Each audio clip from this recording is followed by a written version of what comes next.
D'abord, mes remerciements pour cette invitation. Je ne suis pas certain que ce que vous percevez de l'histoire du droit soit tout à fait conforme à la manière dont je pense cette discipline. Et vous remarquerez que dans mes interventions, je m'éloigne quelque peu de ma seule matière. Le temps, j'avais imaginé prononcer le mot comme si j'allais le chanter. On a beaucoup chanté le temps, on l'a chanté sous toutes ses formes, et c'est vrai que quand notre collègue m'a téléphoné pour me demander si j'acceptais d'en parler, j'ai fallu lui dire je n'aurai pas le temps, 50 minutes, alors qu'on a chanté le temps sur tous les tons. Et ça me rappelait que quand j'étais jeune, que mon frère aîné prenait ses leçons de piano, par taquinerie, j'essayais de dérégler ce métronome, ne sachant pas qu'en réalité, pour les musiciens, le métronome ne se dérègle pas. Chaque, au fond, compositeur, chaque interprète a son tempo. L'interprète peut avoir un tempo différent du compositeur, et que les tempos ne sont pas les mêmes dans les différentes musiques sur le monde. Bref, au fond, le temps était pris dans ce domaine-là avec beaucoup de liberté. Et c'est vrai que j'ai hésité aussi parce que, je ne sais plus qui m'avait dit ça, au fond, le temps, personne ne le connaît. Il n'y a guère que les musiciens, à la rigueur les romanciers et les poètes qui peuvent en parler de manière certaine.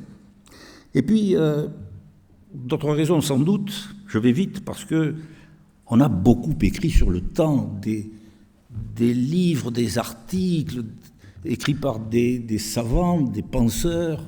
Les dictionnaires sont remplis d'approches sur le temps. Et des films, et tout récemment encore, un roman qui va paraître et qui s'appelle C'est le temps qui est l'assassin.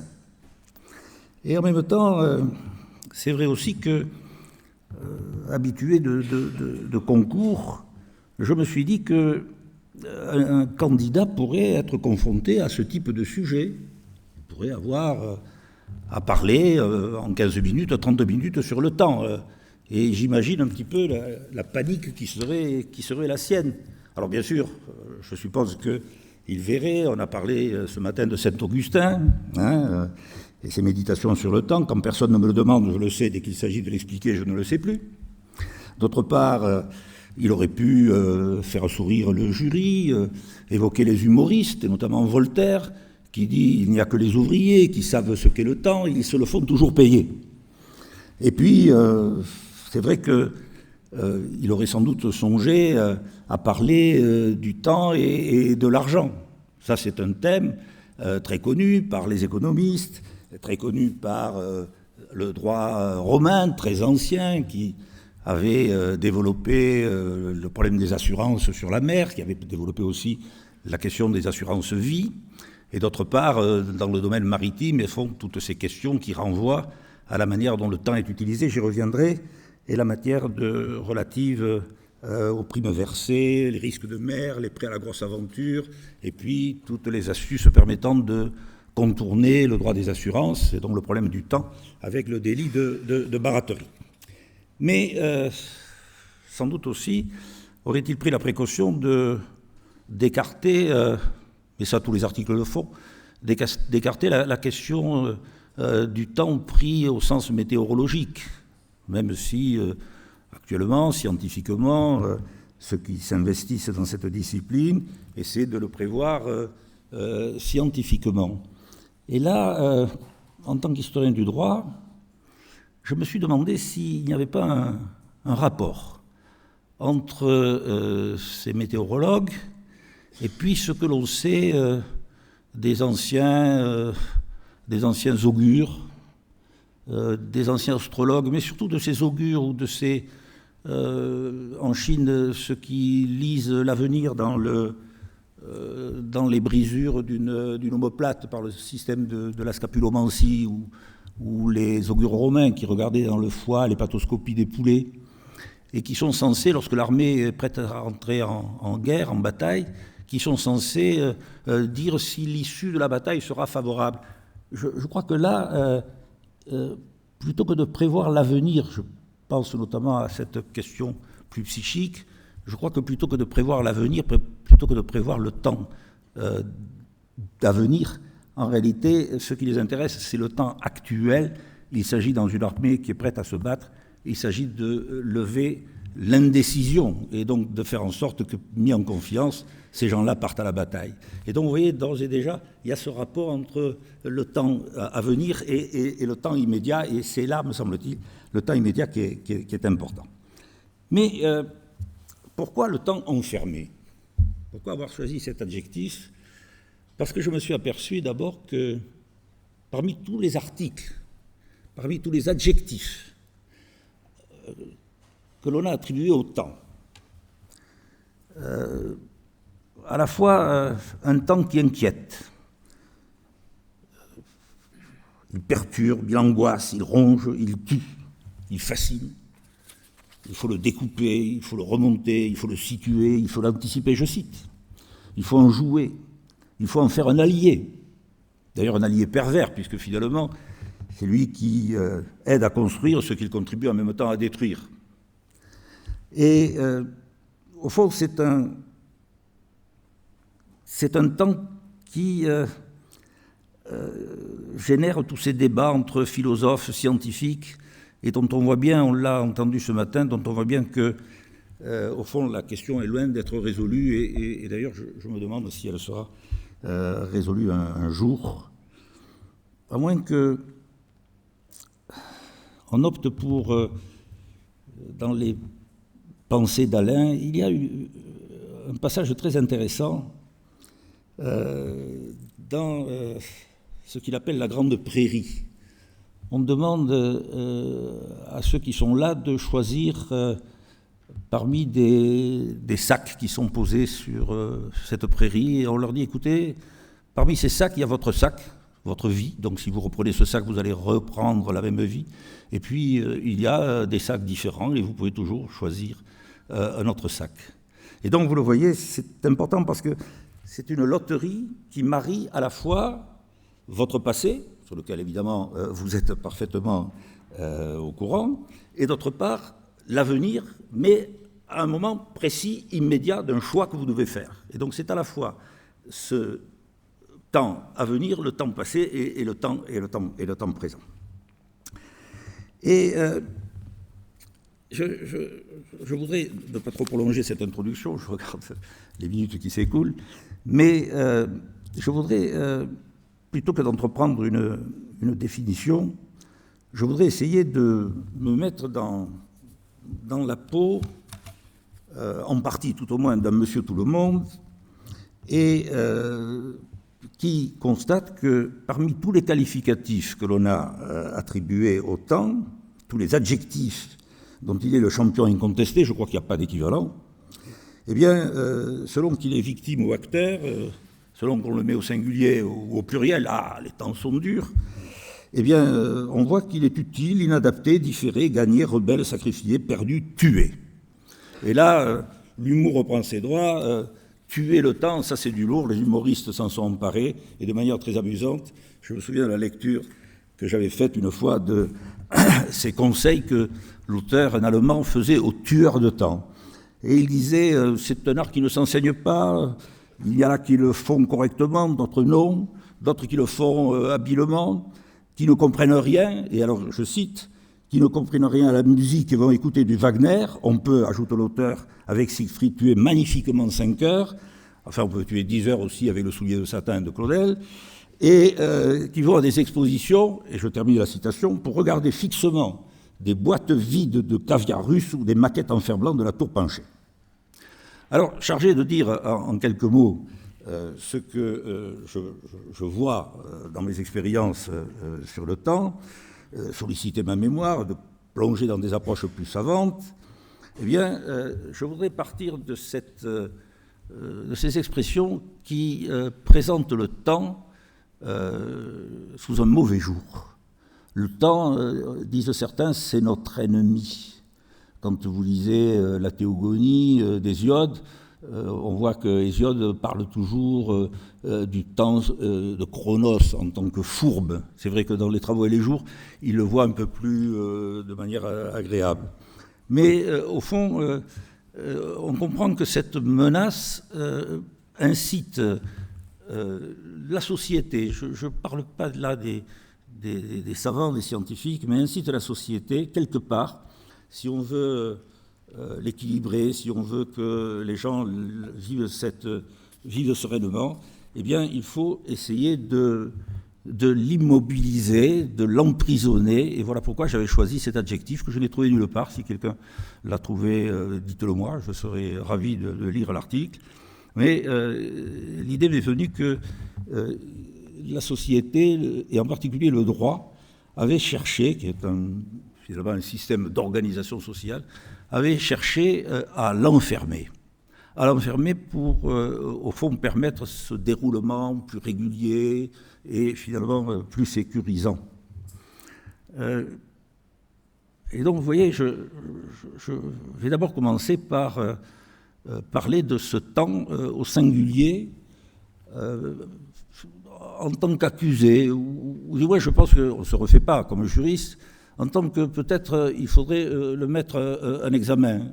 En tout cas, il faudrait l'entendre, il faudrait enquêter sur lui et savoir quelle est sa nature, quel est son véritable caractère. Et puis, en y réfléchissant, je me suis dit aussi qu'après tout, puisqu'il s'agit d'un procès, on se préoccupe peu de la question de savoir si le temps est bien seul à être accusé. Est-ce qu'il n'y aurait pas, dans la menace qui pèse sur nous, est-ce qu'il n'y aurait pas des complices? Est-ce qu'il n'y aurait pas des co-auteurs? Est-ce qu'il n'y aurait pas des assistants? Et finalement, est-ce qu'il n'y aurait pas des temps différents? Des temps différents avec lesquels nous sommes obligés de vivre et au cours de l'histoire, est-ce que nos sociétés n'ont pas effectivement été confrontées, est-ce que les hommes, les femmes n'ont pas été confrontés à un moment donné à des temps différents qui les ont obligés à trouver des solutions nouvelles. Et puis, quelque part, en lisant un petit peu ce qu'on dit du temps, je me suis posé une autre question. Je me dis, au fond, dans ce procès, certes, il y a des témoins, il y a l'accusé, il y a des complices, mais dans un procès, il y a un personnage là qui est assis, qui ne dit rien, qui note tout. C'est le greffier. Et ce greffier, eh bien, il prend note de tout. Il écoute.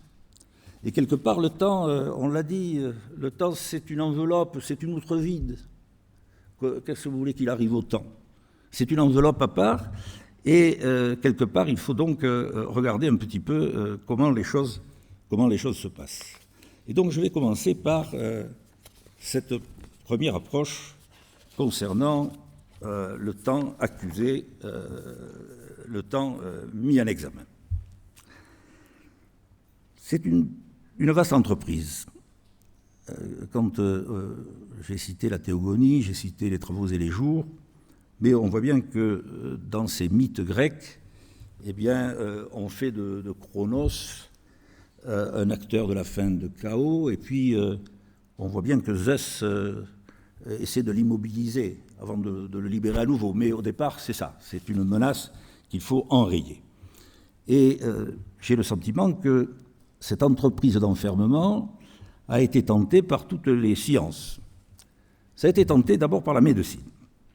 La médecine, patiemment, qui vise à allonger notre temps, qui est appuyée par tous les nutritionnistes, les adeptes de l'exercice, qui nous disent « mais bougez, ne mangez pas entre les repas, etc. » Et donc ils se préoccupent évidemment de notre régénérescence. D'ailleurs, on voit bien aussi que les transhumanistes maintenant rêvent d'un temps qui ne finirait pas pour nous. Enfin, une lutte collective qui n'a de réussite que très partielle et qui se fracasse évidemment sur le temps de chacun. Et tout à l'heure, on a eu la chance d'entendre la vision sur ces contes qui se penchent sur le temps. Et je vous rappellerai que les frères Grimm, qui étaient des juristes, avaient, dans un conte, mis en scène ce médecin qui a la chance d'avoir pour marraine la mort. Et il a passé un accord avec cette marraine qui lui dit, eh bien, chaque fois qu'on t'appellera au chevet d'un mourant, selon que je suis à son chevet ou selon que je suis à sa tête, tu pourras dire, eh bien, il va vivre ou il va mourir. Et d'ailleurs, ça ne lui portera pas chance, parce que finalement, tombant amoureux, il a été obligé de changer le corps de celle à laquelle il tenait. Et donc, vous le voyez, c'est un pari risqué que d'essayer au fond, de prendre acte des bienfaits et des méfaits du temps dans ce domaine.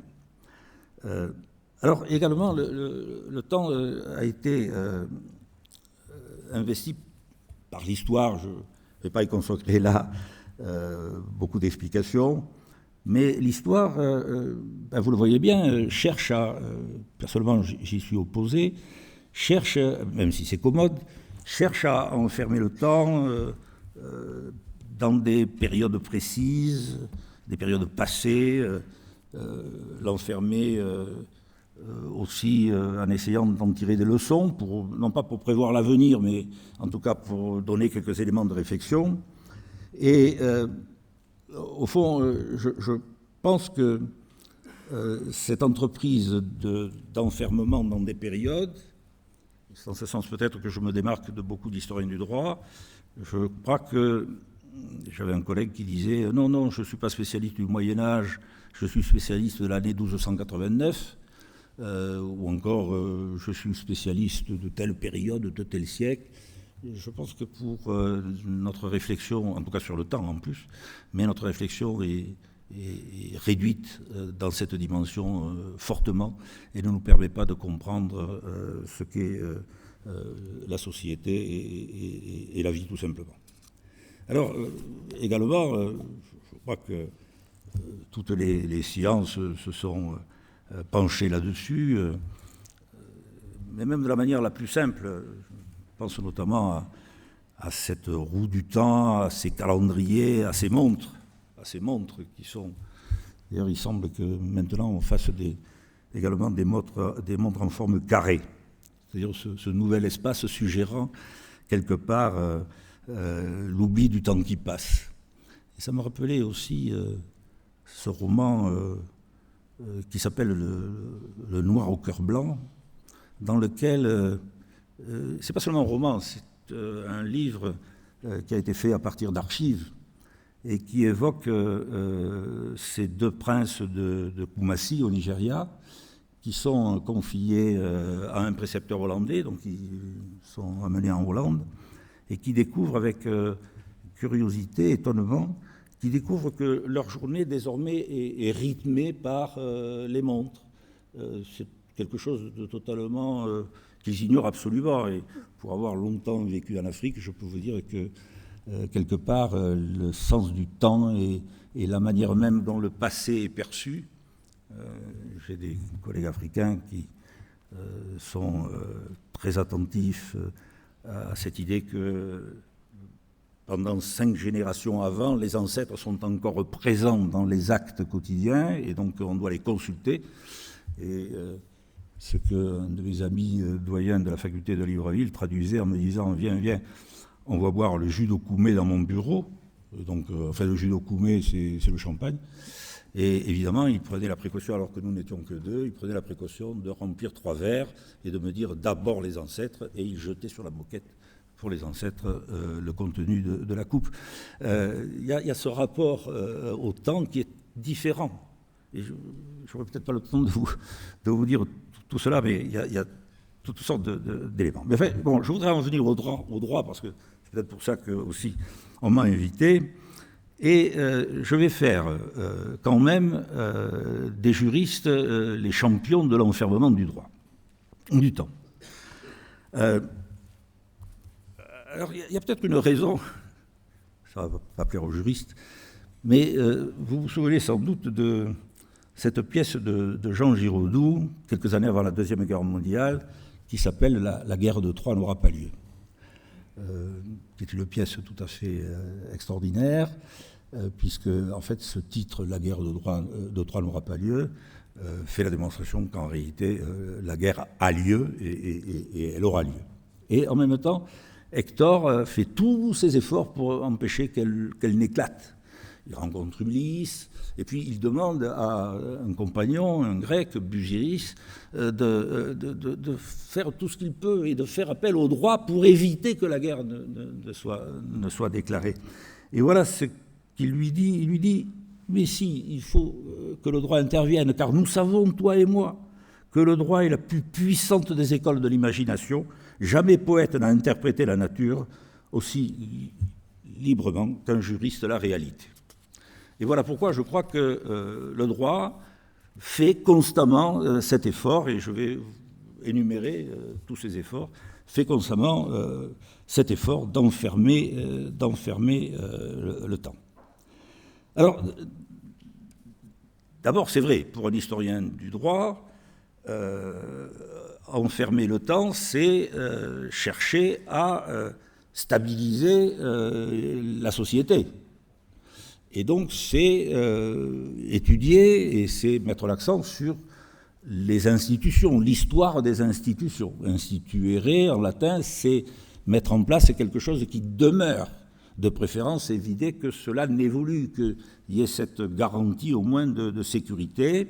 Et on le retrouve, pas la peine, je crois, d'insister, on le retrouve également dans ses habitudes de codifier le droit, même les Anglais, en tout cas, dont on dit qu'ils codifiaient peu chez eux, les Anglais ont beaucoup codifié dans leurs colonies, ils se sont convaincus qu'effectivement, il fallait quelque part essayer de fixer le droit, de le figer, et d'éviter que dans ces territoires, eh bien, tout parte à volo. Hein. C'est un peu le prix à payer pour assurer la stabilité.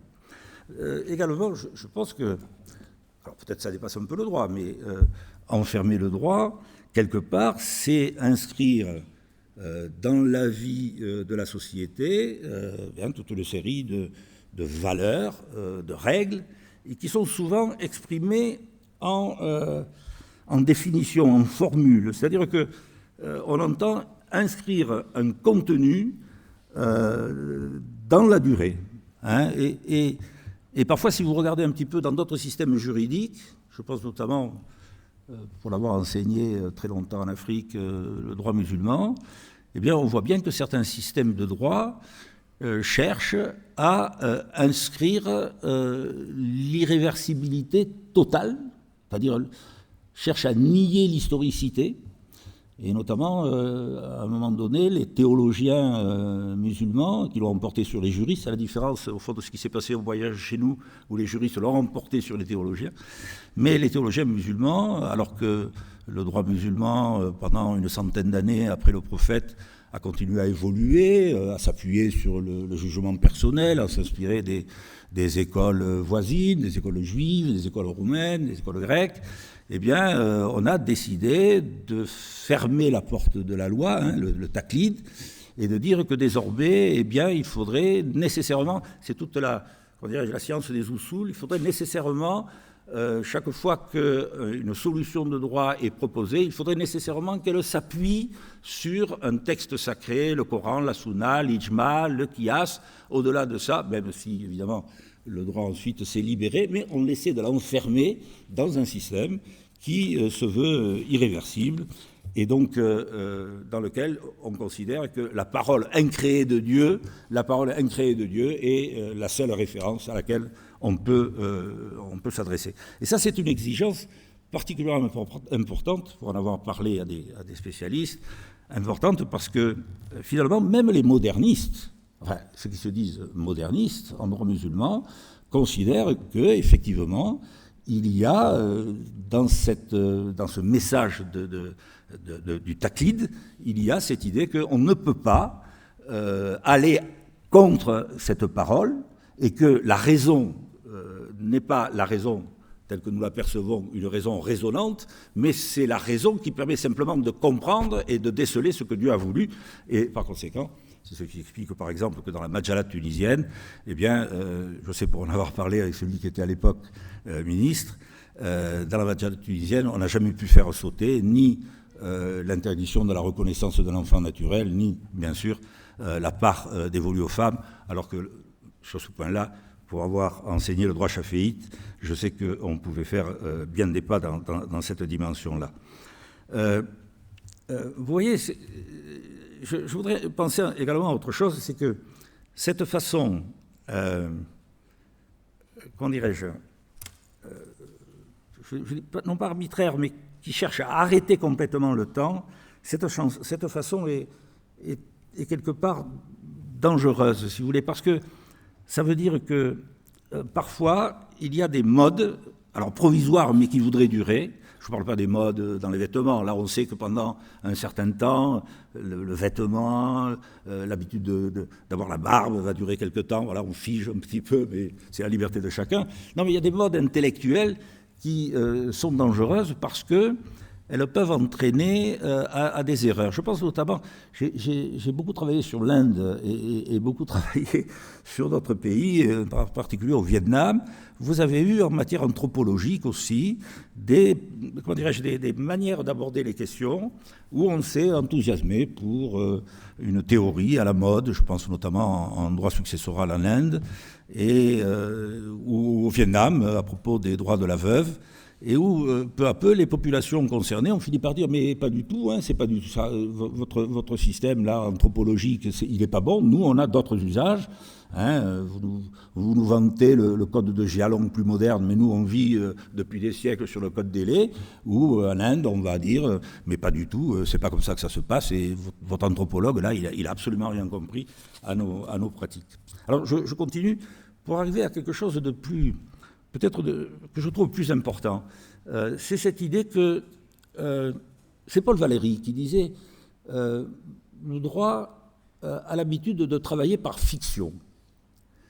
Je me souviens, et c'est vrai, quand j'étais étudiant en deuxième année en droit des obligations, je recevais, j'étais plutôt bon élève, je recevais les mots obligation, contrat, comme quelque chose qui sortait du plafond, qui avait été pensé par un esprit supérieur, qui n'était pas discutable, c'est comme ça, il fallait l'apprendre.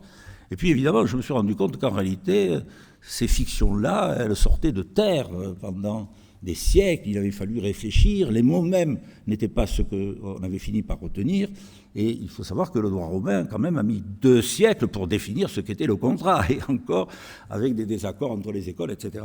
Donc, vous voyez, c'est Paul Valéry qui, quelqu'un l'a cité ce matin, mais c'est Paul Valéry qui disait, finalement, ces fictions sont très dangereuses parce qu'à un moment donné, elles oublient les réalités. Et il avait d'ailleurs une phrase beaucoup plus méchante en disant « on ne peut pas réfléchir sérieusement avec... » alors il ne parlait pas de l'obligation et du contrat, mais il dit « on ne peut pas réfléchir sérieusement », il soulignait l'adverbe, avec des mots comme romantisme, classicisme, etc. Et il ajoutait « on ne pense pas avec des étiquettes de bouteilles ». Mais le droit, vous voyez, c'est aussi les adages. Hein. Qu'est-ce qu'un adage? Sinon, fixer dans un adage toute une histoire. Toute une histoire. Alors des adages, il y en a à l'appel. Hein, qui a mangé loi du roi, 100 ans après en rend la plume, en mariage trompe qui pue, ce qui n'est pas du tout une invitation à l'infidélité. Des adages aussi qui... Je me souviens de l'adage que j'ai eu, moi, à mon concours d'agrégation. Il fallait que j'explique en une demi-heure la signification de cette phrase « vive gage qui s'acquitte de ses issues, mort gage qui de rien ne s'acquitte ». Et voilà, il faut en une demi-heure déployer 6 siècles enfermés dans cet adage. Voilà. Avant, au moment, après, que devient le droit, que devient l'histoire enfermée dans ça.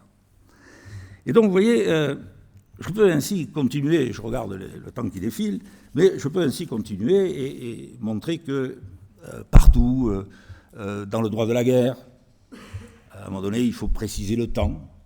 À quel moment la guerre est-elle déclarée? Est-ce qu'elle est déclarée au moment des hostilités? Est-ce qu'elle est déclarée au moment où il y a une déclaration officielle? Que font les navires qui sont surpris en mer alors qu'ils ne connaissent pas cette déclaration? Que font les navires qui seront coincés dans un port? Quel temps on leur donne pour partir? Bon, toutes sortes de... Hein, et même la fin de la guerre, hein, à quel moment la guerre prend fin? Et est-ce que la fin de la guerre, d'ailleurs, arrête le temps? Et est-ce que on le voit bien, après la guerre de 14, pendant plusieurs années, eh bien, les navires qui continuent à circuler sont encore l'objet de prises et on les stoppe, on les arrête, parce que c'est comme ça, et la fin de la guerre ne veut pas dire que le temps est totalement arrêté. Alors, vous voyez, ce temps, c'est vrai que il est enfermé, on essaie de le stabiliser. En même temps, quelque part, on le laisse un peu en liberté surveillée parce qu'il a des bons côtés. Il a des bons côtés. Quand je regarde un petit peu le débat en Chine entre les légistes et les confucianistes, je m'aperçois que les légistes, eux, sont pour une loi immobile, immobile comme l'eau, il faut une stabilité absolue inscrite dans la loi. La loi aussi, la Constitution, c'est aussi ça. Et en même temps, les confucianistes disent, ben non, finalement, il faut laisser, au contraire, non pas le droit, mais il faut laisser à la vertu le soin de gérer les relations sociales.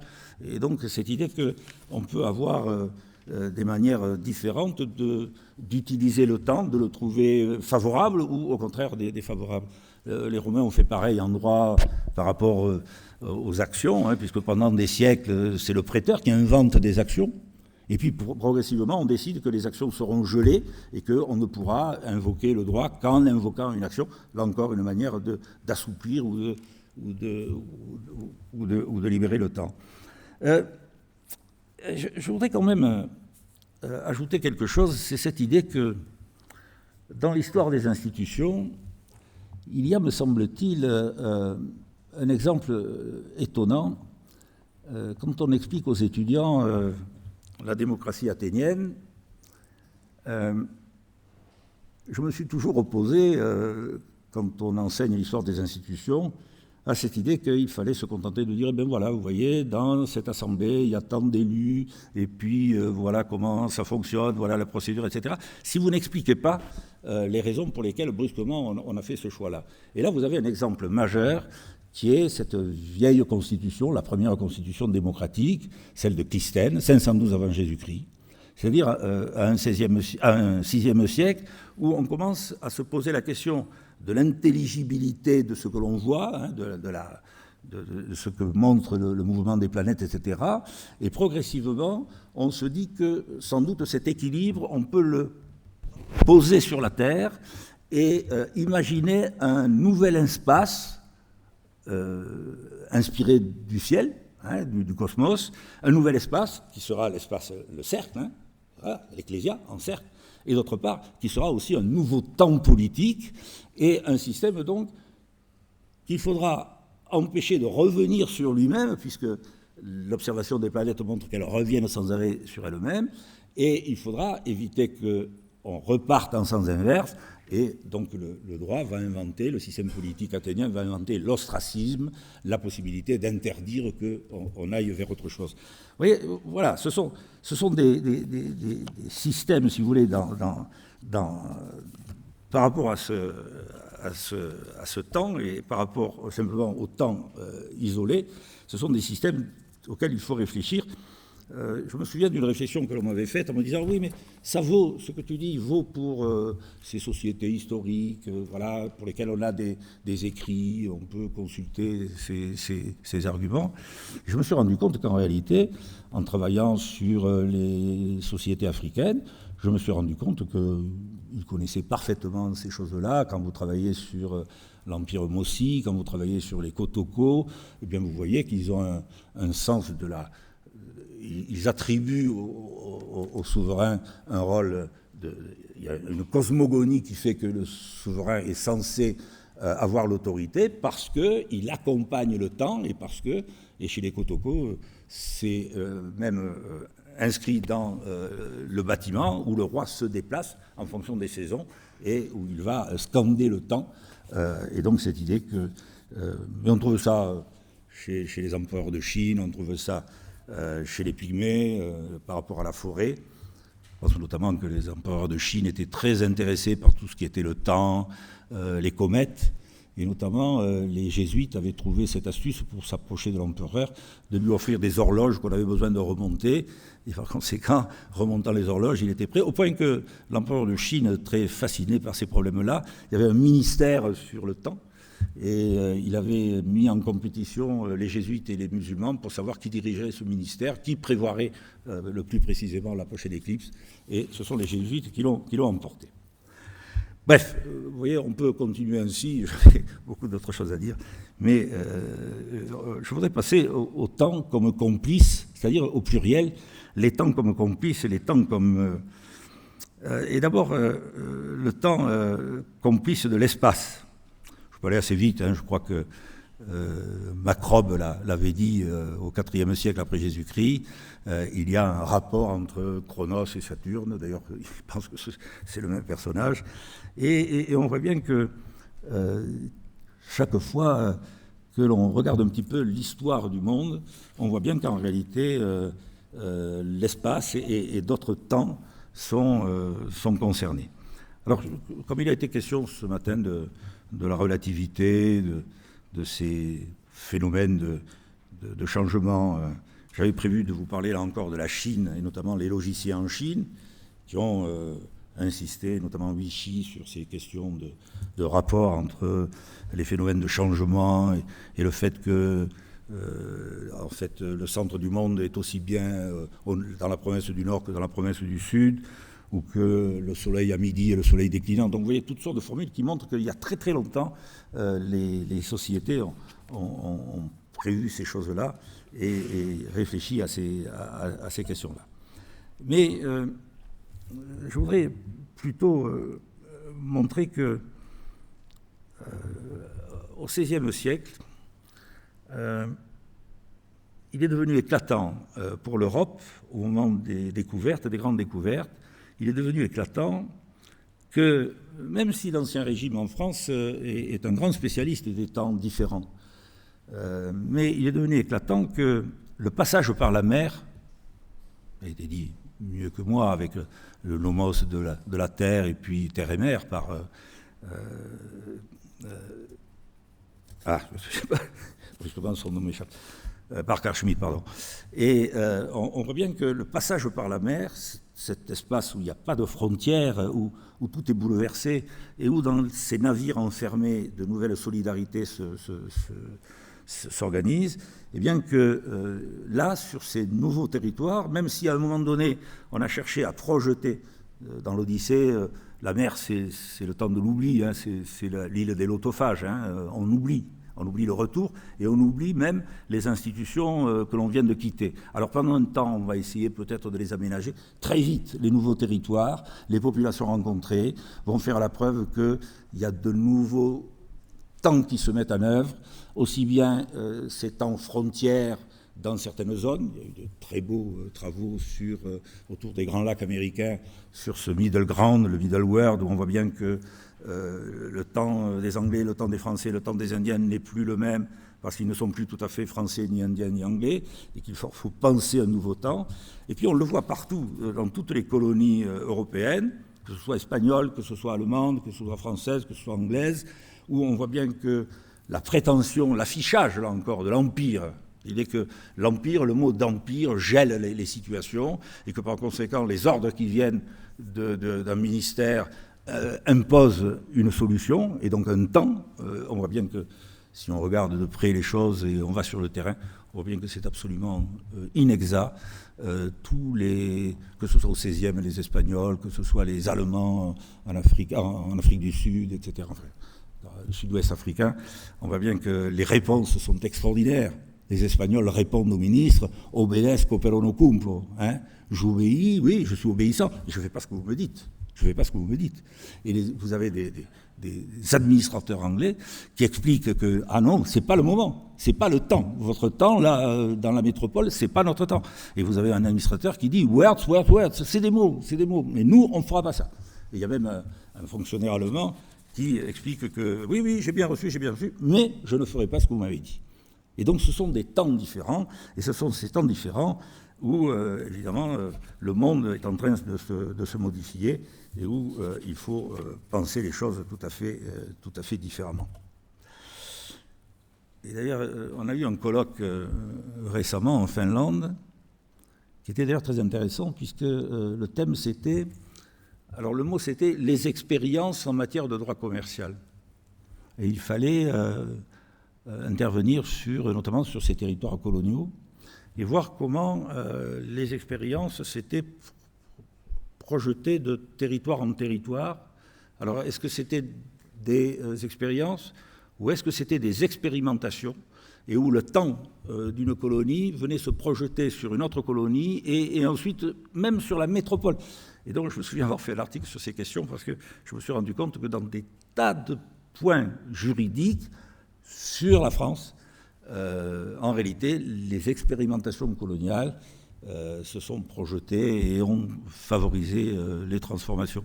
D'ailleurs, quand on travaille un peu en histoire du droit pénal, on voit bien que beaucoup de pays européens au XVIIe et XVIIIe siècle ont vraiment pratiqué l'expérimentation volontairement. Marie-Thérèse d'Autriche l'a fait.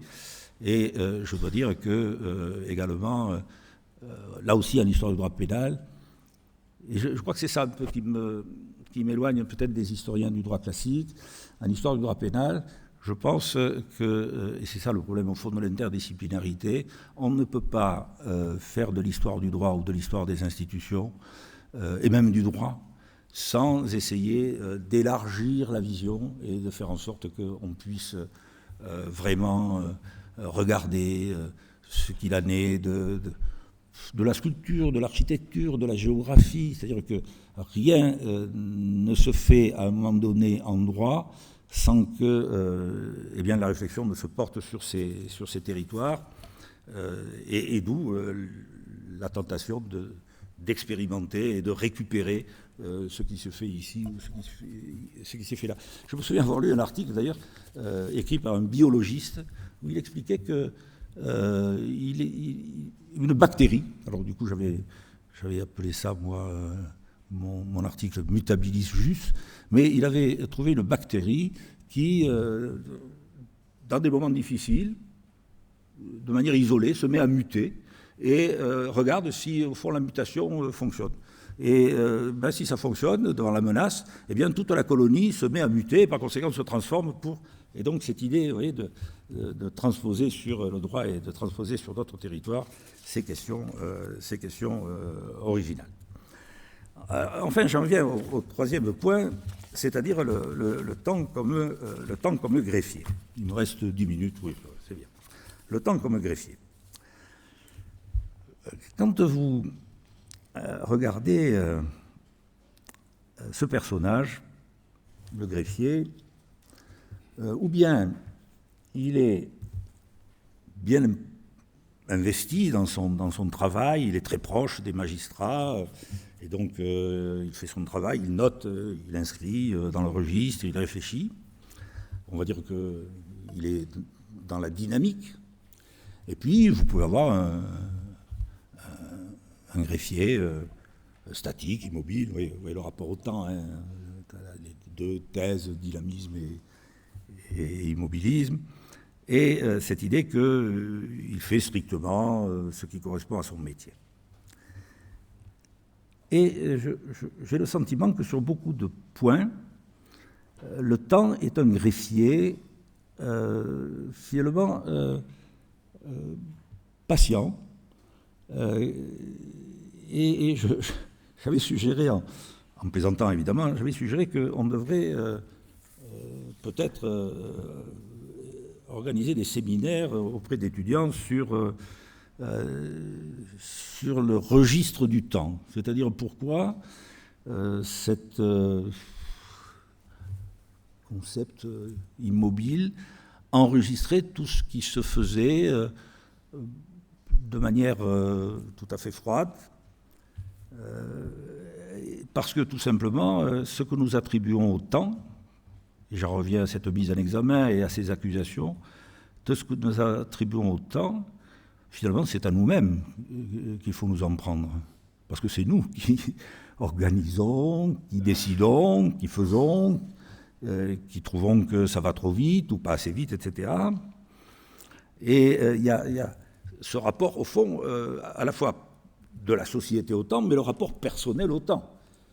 Quelqu'un, en plaisantant, racontait l'histoire d'un Chinois à qui un Américain dit « Ah, je viens de gagner 2 minutes en voiture sur mon circuit habituel ». Le Chinois lui dit « Oui, et qu'est-ce que vous avez fait de ces 2 minutes ?» Après tout, l'Américain aurait pu dire j'en fais ce que je veux, c'est mon temps. Par conséquent, je ne suis même pas obligé d'en faire quelque chose. Et alors, puisque je vois que j'ai 6 minutes, mais pour terminer ça, je dirais que, quelque part quand même, consulter le registre du temps, voir comment il enregistre les choses, eh bien, je crois que c'est quelque chose d'important que nous devrions montrer aux étudiants. D'abord parce que on voit bien que beaucoup de nos disciplines ont très largement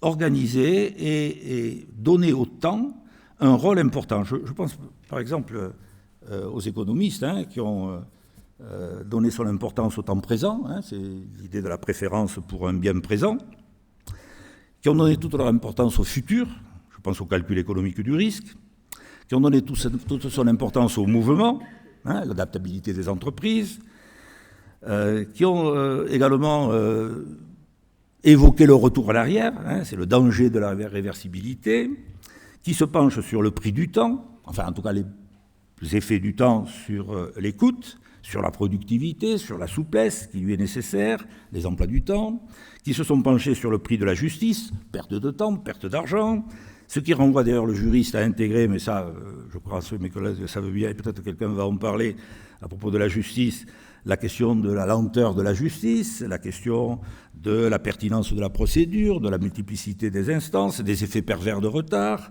Persuade les juristes également, c'était dans les colonies, il fallait limiter les jurys, il fallait économiser l'écoute, il fallait éviter par des procédures trop complexes de faire perdre du temps. Donc vous voyez, voilà, il y a cette vision très, très importante qui consiste à changer les choses. Et puis, consulter le temps, et j'en termine, 5 minutes, consulter le temps, c'est aussi, dans le registre, remarquer qu'il y a eu une reconnaissance importante en histoire sur la prise en compte d'autres temps. Je reviens à excusez-moi, c'est vraiment mon dada. Pendant des années, j'ai travaillé en histoire du droit pénal et très vite, je me suis rendu compte que pour comprendre l'évolution de notre droit pénal, il fallait nécessairement faire plus que jeter d'ailleurs un regard, mais il fallait nécessairement s'intéresser à d'autres sciences. J'avais été d'ailleurs un peu surpris de voir que dans l'histoire des sciences, on parlait beaucoup de l'histoire de ces sciences, la physique, la chimie, etc., et jamais finalement des histoires en sciences sociales et notamment de l'histoire du droit. Or, quand vous faites de l'histoire du droit pénal, pour comprendre l'évolution de notre droit pénal, vous ne pouvez pas vraiment comprendre si vous n'allez pas demander des réponses à des disciplines qui sont, à un moment donné, en conformité avec le temps du droit pénal.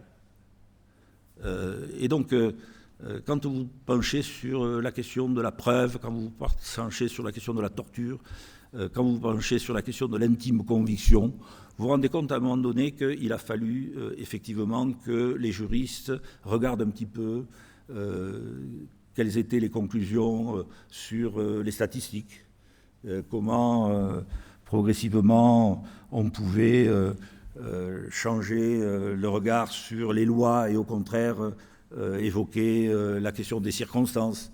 Et donc, en matière de récidive, en matière de pluralité d'infractions, et donc tout cela, c'est aux autres sciences qu'on le doit. Vous avez également un système juridique qui le fait très bien, c'est le droit de l'environnement. C'est le droit de l'environnement. J'avais noté le droit de l'environnement qui fait le bilan du temps passé, qui se soucie des générations futures, opte pour un vocabulaire spécifique, empreint de temporalité, en perpétuelle mutation, qui essaie de s'immiscer dans l'ensemble des domaines, celui de la santé, de l'urbanisme, des déchets, de la biodiversité, le risque écologique, sans préjudice, etc., etc., etc. Il en va de même en droit international. Je vous en fais grâce. Il me reste 2 minutes. Je voudrais conclure. C'est vrai que ma conclusion est quand même optimiste. C'est-à-dire que je crois qu'effectivement, je doute qu'on puisse parvenir à définir le temps.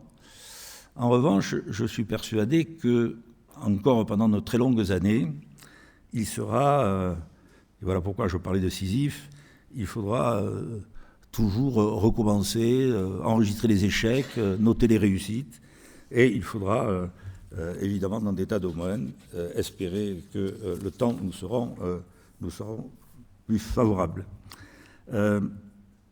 Peut-être aussi qu'à certaines époques, là encore, il faudra s'intéresser à d'autres temps.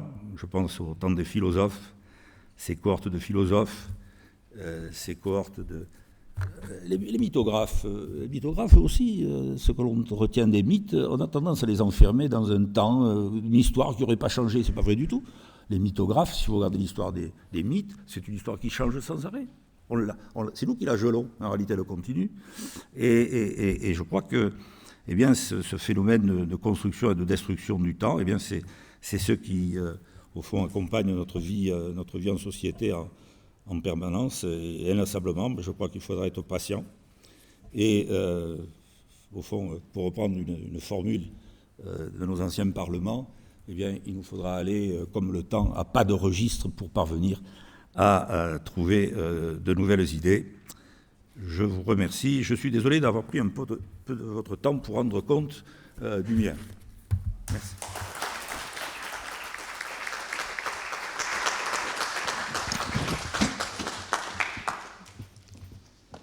Merci beaucoup, Bernard, pour cette très enrichissante conférence. Alors, mesdames, messieurs, est-ce que vous avez des questions à poser ?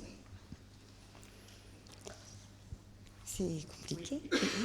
Bonjour. J'allais vous poser la question, pourquoi parlez-vous de Sisyphe ? Mais vous en avez très brièvement fait allusion pendant votre conclusion, et la seule raison, semble-t-il, c'est qu'il est enfermé, c'est qu'il y a le perpétuel recommencement. Alors, moi, je pensais que c'était complètement...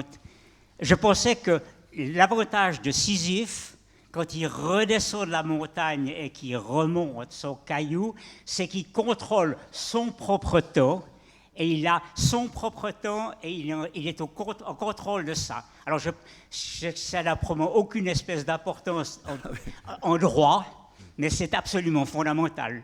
Le fait que le temps, c'est un temps qui est personnel et qui est et non seulement qui change selon les époques, comme vous l'avez dit, mais qui change aussi selon les personnes. Tout à fait.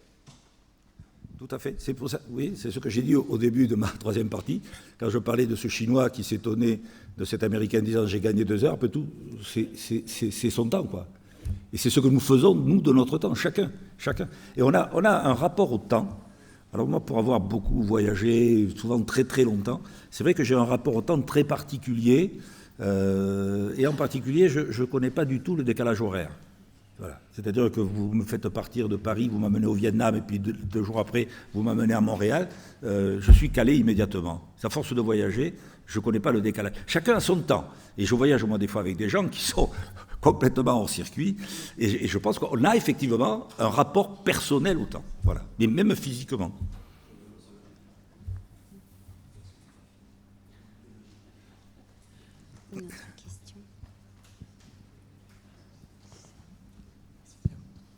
Merci pour cette conférence, c'était très enrichissant.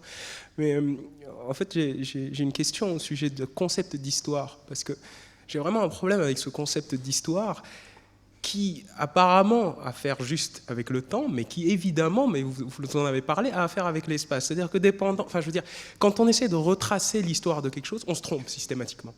Parce que systématiquement, on va relier des événements les uns aux autres et on va localiser la chose systématiquement et du coup, on va construire une histoire de quelque chose à laquelle on va donner un nom. Et alors, qu'est-ce que vous en pensez ? Parce qu'en histoire des sciences, on dit par exemple l'histoire de la physique et puis au bout d'un moment, on dit « Ah non, c'est de la philosophie naturelle, ils faisaient tous des maths, ils faisaient tous de la philosophie, etc. » Mais qu'est-ce que vous en pensez ? À votre avis, l'histoire, c'est quelque chose qui est censé être investigué dans le sens enfermé, c'est-à-dire figé, ou alors... Vous pensez que l'histoire, ça restera toujours quelque chose d'ouvert tant qu'on n'aura pas qu'est-ce qui se passe à tous les endroits du monde, à tous les instants, ce qui est impossible a priori. Donc... Oui, non, mais c'est votre interrogation. Bah, je l'ai vécu également. Vous voyez, alors je crois que c'est un gros travail à entreprendre, mais je pense que depuis quelques années, pour des raisons qui tiennent un peu à mon histoire, je me suis investi dans tout ce qui était justice, droit colonial, enfin tous ces systèmes-là. Et je me suis rendu compte, après avoir beaucoup lu, que si je restais dans le système français, je me privais, mais même comment dirais-je, de questions que tout ce que j'ai lu, écrit par les historiens, ne m'apportait pas. Même pas la question, ne m'apportait pas la réponse, mais ne m'apportait pas la question. Et depuis, je me suis étendu à toute la planète, c'est-à-dire que, bon, voilà, et j'ai beaucoup écrit, et je suis encore en train de beaucoup écrire, et je me suis rendu compte qu'en élargissant mon espace et en élargissant le temps, hein, parce que souvent, quand vous êtes en France, on s'intéresse aux colonies françaises, on ne s'intéresse pas aux colonies anciennes, alors qu'au fond, la planète a été... 80% de la planète a été colonisée. Et donc, il faut s'intéresser à l'Empire espagnol, voir comment les choses se sont passées, comment les Britanniques, voilà, comment les Français ont été expulsés du Canada. Enfin, vous voyez, toutes ces questions-là. Et c'est là que je me suis rendu compte... Là, je suis en train de terminer un deuxième livre, un deuxième livre, mais qui va être en deux parties, parce que j'ai déjà écrit 852 pages, donc c'est impubliable. Et je me rends compte qu'en parcourant la planète et en regardant ce qui se passe à Hong Kong, ce qui se passe à Porto Rico, ce qui se passe en Argentine, ce qui se passe à Montevideo, etc., ou à Shanghai, vous voyez, et on n'a pas du tout ni les mêmes interrogations, ni les mêmes conclusions. Et c'est vrai, vous avez raison. Après tout, c'est ça la différence entre le juge et l'historien. Après tout, le juge, lui, on lui pose une question, il est obligé de répondre. L'historien, il n'est pas obligé de répondre, il a tout son temps. Le juge, lui, il n'a pas tout son temps. Il doit dire sa vérité, ce qu'il croit être sa vérité. Donc là aussi, vous voyez, il y a un problème de temps. Je voudrais parler de ça, mais comme je vous ai dit, 50 minutes, je ne sais pas faire. Voilà. Bonjour. À partir de 1995, on a l'espace numérique qui entre en ligne de compte, avec un espace phénoménal qui intervient, avec des vitesses de transmission des données et des dossiers, c'est colossal. Et donc le droit classique est largement dépassé par les outils et même en termes de concept.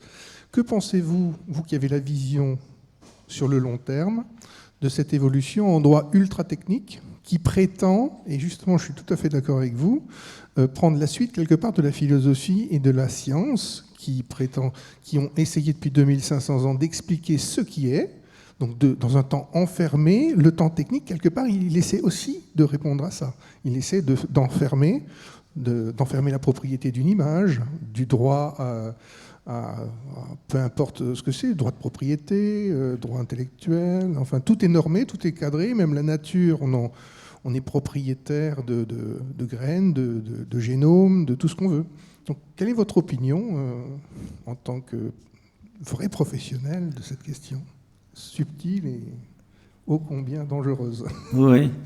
Je pense que les juristes modernes seraient mieux armés que moi franchement, pour répondre à cette question. Vous savez, parce que ça recoupe un peu ce que j'ai essayé de répondre à monsieur. Là, quand vous investissez dans un... vulgairement on dit quand vous devenez polar, quoi. À un moment donné, vous êtes votre temps permanent est pris. Alors, on parlait des 20% qui brûlent le cerveau, mais je pense que votre tête n'arrête pas de tourner. Je veux dire, je ne peux pas m'empêcher de réfléchir à ces questions-là. Alors, ce que je vois quand même, c'est que... alors, évidemment, moi, c'est le passé qui m'intéresse. Donc... même s'il y a une biographie gigantesque, quoi, parce que à la fois je regarde ce qu'ont écrit les Portugais, les Espagnols, les Anglais, les Allemands, les Hollandais. Mais je sens que c'est maîtrisable, c'est-à-dire qu'à un moment donné, pour un historien du droit, plus vous lisez d'ouvrages, plus vous lisez d'articles, à un moment donné, vous dites tiens, j'apprends moins de choses. Enfin, c'est-à-dire que ce que j'ai déjà vu, je l'ai déjà vu, vous voyez. Actuellement, pour le droit moderne, c'est immaîtrisable. Enfin, moi, la bibliographie est immaîtrisable, quoi. Hein? Est-ce que ce droit technique n'écrase pas toutes ces facettes, ce kaléidoscope que vous connaissez parfaitement? Est-ce qu'il n'écrase pas des degrés de liberté dans les pays, quoi? Oui. Des droits locaux? Je crois pas quand même. Non, je crois pas. Non, je crois pas. Je crois pas. Je le crois pas. Mais encore une fois, j'ai pas. Vous voyez, il faudrait que j'y réfléchisse, mais ça m'a pas. En tout cas, a priori, ça m'a pas inquiété. Voilà, disons. Voilà, a priori, ça m'a pas inquiété. Sinon que bon, parce que ouais. Quand vous parcourez la planète, quand même, vous vous rendez compte qu'il y a de la liberté encore partout, quoi. Ah ouais, je vous assure. Mais bon, je sais pas. C'est une belle question. On peut prendre peut-être une dernière question? Oui. Merci de votre exposé. Comme vous avez l'occasion de voyager dans plusieurs coins dans le monde, j'aimerais vous demander, est-ce que la culture a un certain poids ou un certain rôle dans le rapport au temps? Par exemple, moi je viens d'un coin dans le monde où je dirais on a un rapport événementiel au temps. Cela veut dire le temps, on ne court pas, et on fait des choses, on a une réunion à 4 heures, bon si on arrive à 6 heures, c'est pas grave. Alors que par exemple ici, en Europe, si on a la réunion à 4 heures, on fait l'effort d'être là à 4 heures, et ici on doit terminer à 6 heures. Est-ce que la culture a un certain poids dans ce rapport? Oui. Alors, ma réponse brutale, c'est oui. Non, mais je vais vous dire pourquoi. Vous savez, quand moi j'ai fait un long séjour au Sahara, et vraiment en poste et impliqué dans la vie des Algériens. J'étais dans le sud algérien, et pour enseigner en plus, pour enseigner en territoire mozabite. Et puis ensuite, je me suis retrouvé 13 ans à Dakar, et puis depuis pratiquement 50 ans, j'ai parcouru toute l'Afrique. Bon, pour y enseigner, toujours enseigner, donc avoir des étudiants, discuter avec eux, etc. Et je me suis rendu compte qu'effectivement, la dimension culturelle était absolument essentielle dans la perception que les gens ont du temps. Les amis que j'ai en Afrique n'ont pas la même perception que j'ai du temps. Personnel, je parle. Et alors, pour être encore plus précis, je me suis rendu compte qu'en matière culturelle, vous savez, quand on dit, il y a eu des études là-dessus, un peu sur pas mal de pays, quand on dit, un tel, il y a des modernes, il y a des gens qui sont pour les traditions, vous savez, vous croisez ça, souvent en Afrique d'ailleurs, vous avez l'impression que les gens sont modernes ou plus anciens, etc. Et en réalité, vous vous rendez compte que dans beaucoup de cas, c'est pas vrai. Les gens sont coupés en deux, c'est-à-dire qu'ils ont une partie moderne et une partie ancienne. Et je vous assure, quand je suis arrivé à Dakar en 70, d'abord en mission et puis à poste fixe, j'ai africanisé absolument tous les cours. Donc j'ai eu des étudiants et maintenant, je suis arrivé quand même à mettre en Afrique 14 historiens du droit. Bon, alors qu'il n'y en avait pas un seul. Avant, on enseignait l'histoire du droit français, nos ancêtres les Gaulois. Et en même temps que je leur enseignais, ils sont devenus professeurs d'histoire du droit. Ils ont passé le concours d'agrégation. Ils sont parfaitement capables de tenir un raisonnement, le même raisonnement que je vais tenir devant leurs étudiants, etc. Et puis après, comme on est amis, quand je parle avec eux, ils me montrent et ils me font la démonstration qu'en réalité, ils n'ont pas la même approche que moi, mais sur des tas de questions liées justement à leur culture et à la manière dont ils perçoivent le temps.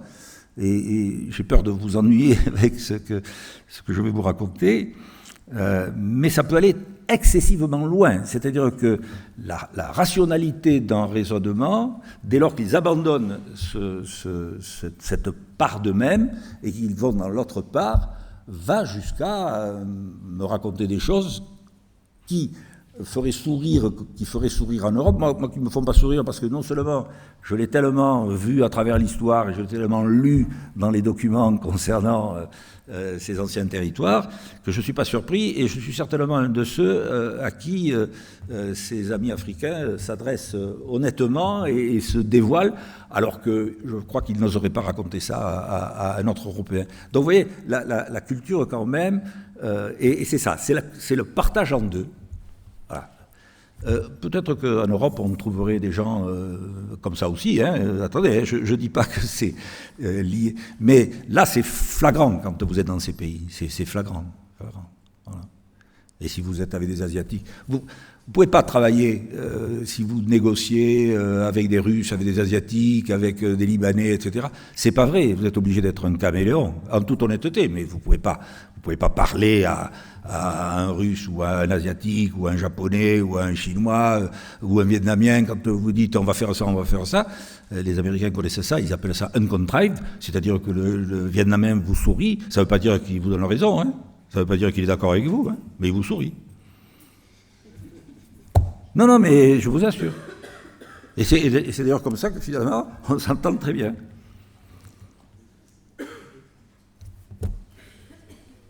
Mais on peut parler, je peux vous raconter, si vous voulez, mais on fera ça en tête à tête. Bien, merci beaucoup Bernard Durand. Et puis...